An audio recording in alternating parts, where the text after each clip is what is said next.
Saat ini kami sedang berada di kamarnya Ustaz Mustari, sedang tergenang banjir ya, karena disebabkan solokan tersumbat, jadi air naik ke sini. Lihat pemirsa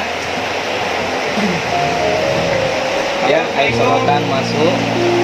Ini sementara barang-barang Ustaz di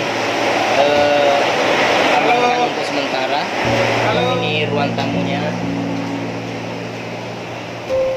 Sementara ini dapur, semuanya tergenang pemirsa.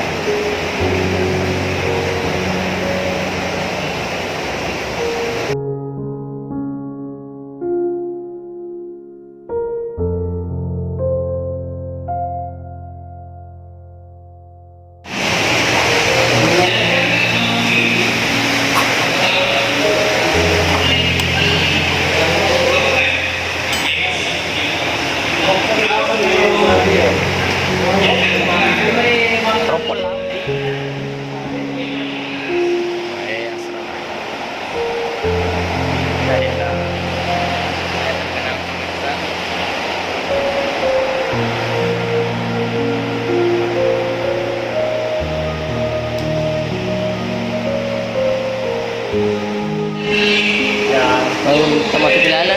Ano na? Hindi, sabihin na kilo.